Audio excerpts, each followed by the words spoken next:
বন্দে পুরুষোত্তম। জগতের ঈশ্বর পরম প্রেমময় দয়াল শ্রী শ্রী ঠাকুর অনুকূল চন্দ্র চরণ কমলে আমার অনন্ত কোটি প্রণাম জানাই। জগৎ জননী শ্রী শ্রী বর্মার চরণ কমলে আমার শতকোটি প্রণাম জানাই।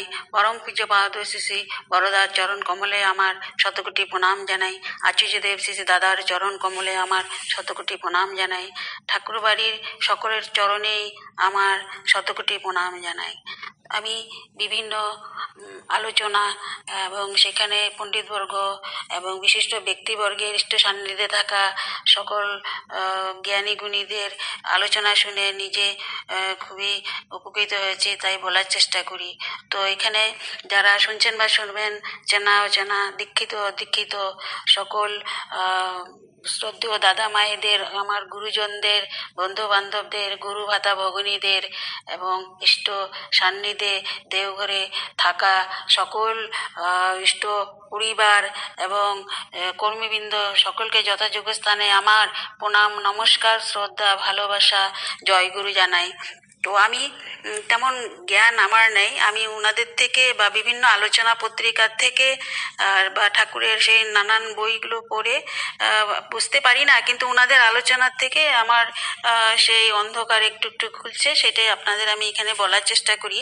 যে আমাদের সবার জীবনেই একজন গুরু বা কান্ডারি দরকার লাগে, কেননা মায়ের জন্মের পর থেকে মাই গুরু, তারপরে বিভিন্ন গুরুর মাধ্যমে আমরা শিক্ষা লাভ করি এবং 12 বছর বয়সে তখন আবার দীক্ষা হয়। তখন যে গুরুকে আমরা ধরি, যে নিয়ম দেয় সেই নিয়ম আমাদের মেনে চলতে হয়, না হলে আমাদের গুরু বা কোনো আদর পুরুষ না থাকলে জীবনটা বেহিসাবি অবসাদগ্রস্ত হয়ে পড়ে এবং ভুলে যাই কি করব না করব বা কি করেছি এমনই দিনে দিনে। তো আমাদের ভিতরে লজিমা দূর করতে সেই ঠাকুর 5টি স্তম্ভ দিয়েছেন, যজন যাজন ইষ্টভীতি সস্তনী সদাচার।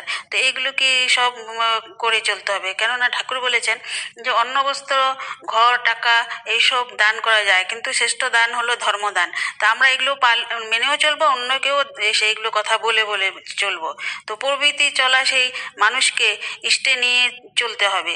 তা আজ আমার দেখা দেখি তো সবাই যারা দেখবে তখন ওরা আস্তে আস্তে সেটাই যাজন হয়ে পড়বে। তো মানে আমরা খালি মুখে বললে হবে না, সেই যজনের মধ্যে আমাকে নিজের চলাটাকে ঠিক করতে হবে, সৎ কথা বলা এবং সেটা চরিত্রে সেবায় দেখাতে হবে এবং ঠাকুরের যে ইষ্টভীতি করা, মানে পাখি তাদের বাসা ছাড়ার আগে ব্রহ্ম মুহূর্তে, তারপর যে টাইম দিয়েছে প্রার্থনা করা, তা ঠাকুরের সেই পুজো টুজো করা, আবার বিকালে মানে প্রার্থনা করা, রাত্রে সেই ঠাকুরের নাম নিয়ে শোয়া এবং আধা ঘন্টা নাম জপ করা। তো এইগুলো আমার নিজে করতে হবে, তখনই সেটা যাজন হবে। তখন এই যজন নিজে নামধান জপ, ইষ্ট চেতনা, ইষ্ট জাগানোই নিজের মধ্যে এবং ইষ্টের সাথে যোগ থেকে যে শক্তির রসদ পাওয়া যায় এবং সদ্গ্রন্থ পাঠ করতে হবে, যেখানে সৎসঙ্গ হয় সেখানের সেই ঠাকুরের যে আলোচনা হয় সেগুলো শুনে তখন আমরা নিজেরাও সমৃদ্ধ হয়ে পড়ি। তো যজনশীল হয়ে তখনই আমরা যাজন করতে পারবো, কেননা যজন আমরা যদি যজন হই মানে আমাদের চিন্তা অভ্যাস ব্যবহার বোধ তবে ইষ্টে আমাদের রং ধরবে, সমাজে পরিবারে পরিবেশে তখন আমরা চলতে পারবো। আমাদের দেখা দেখি সেই তারাও মানে দীক্ষা নিতেও আসবে, ভাববে ওদের কিভাবে পরিবারে উন্নতি হচ্ছে। তো তখন আমাদের মনেও ঠাকুরের কথা বলতে আমরা তৃপ্তি পাবো, আনন্দ পাবো। কারণ আমরা দেখি কব্য বা কথা বলতে না পারলেও আকার ইঙ্গিতে দেখে বুঝে ফেলে। সেই রকমই আমরা যদি ভালোবাসা, সেবা, সাহায্য এবং কর্ম যে ধারা আচরণ, তা যদি আমরা পরিবেশ মানে আশেপাশে পরিবারকে দেই, তাহলে ওরাও সেই বুঝতে পারবে ঠাকুরের কথা। তো আমরা দেখি যে আজ মানে আমাদের যে জনগোষ্ঠী সমাজ আছে সেটা একটা সংগঠন। তো সেখানে সংগঠনে যে জনগোষ্ঠী থাকে তো সেখানে এক একজন জনগোষ্ঠীর এক একটা সংস্কৃতি আছে, তো এবং তাদের জীবনযাপন প্রণালীগুলো আলাদা। জীবনযাপনের রীতি হচ্ছে সংস্কৃতি। তো মানুষকে জানতে গেলে সমাজ সংস্কৃতিকে জানতে হবে, সেই হিসাবে ওদেরকে যাজনও করতে হবে। তো আজ বিশ্বযুদ্ধ আগেও হয়েছে, এখন তৃতীয় বিশ্বযুদ্ধের মতোই হচ্ছে, কেননা চারিদিকে কোভিডের জন্য যেটা কোনো ঢাল তরোয়াল বন্দুক বা অ্যাটম বোম নয় এই যুদ্ধ, এটা ছোট ভাইরাস, কেউ বলছে ব্যাকটেরিয়া, যেটা সমগ্র বিশ্বকে নাড়িয়েও দিয়েছে। বর্তমান এই আর্থিক পরিস্থিতি বা সকলে মৃত্যুর ভয়ে মানে বসে সবাইকে গ্রাস করেছে। তো আমাদের একমাত্র সেই প্রেরণা তিনি যে সদাচার আমাদেরকে অনেক আগে বলে গেছিলেন, সেই অনুশাসন মেনে নিজের জীবনে ঠাকুরকে কায়েম করে এবং সেই সদাচারগুলি অবিকৃতভাবে সবার মাঝে বলতে হবে কিভাবে হাত পা ধুবে বাড়ির থেকে এসে বা বাথরুম করার পরে, এইভাবে আরও যা যা সদাচার দিয়েছেন সেইগুলো বলা বলি করতে হবে। তো তিনি তীকালজ্ঞ, বর্তমান ভবিষ্যৎ সকলেই জানেন। তাই তো প্রফুল্লদাকে বলেছিলেন যে বাইবেলে আছে পৃথিবীতে ধ্বংস নেমে আসবে, বহু মানুষ মরবে। তো আবার ঠাকুর বলেছেন যার কপালে আমার নতুন নামের ছাপ থাকবে তারা বেঁচে যাবে। তো আমরা মহাভাগ্যবান, সেই চাপ জুটেছে। তাই অনুশীলনের মাধ্যমে তাকে জাগ্রত রাখতেই হবে।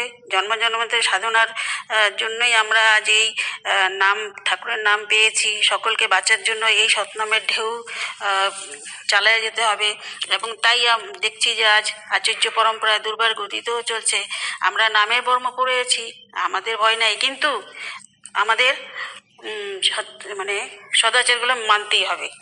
তো এখানে আমরা যে দীক্ষা নিই সেই সন্ধ্যাবেলা প্রার্থনা করা এবং সেই যে যারা নতুন নেয় দীক্ষা নেওয়ার পরে ওরা সেই প্রার্থনা করে, এবং যারা আগে নিয়েছেন তাদের থেকে জিজ্ঞাসা করে নিয়ত অনুশীলন করে নিষ্ঠাহীন ব্যতিক্রম জীবনটাকে ধীরে ধীরে সুন্দর ছন্দময় করার চেষ্টা করে। তাই ব্যক্তি জীবনে সাধনা, নিষ্ঠা, সময় অনুবর্তিতা, পারিবারিক জীবনে একাদশ, পরায়ণতা, তপস্যা, নিয়মানুবর্তিতা, সংহতি রক্ষার কি এক তাৎপর্যপূর্ণ অতিজীবী নববিধান তিনি আমাদেরকে দিয়ে গেছেন।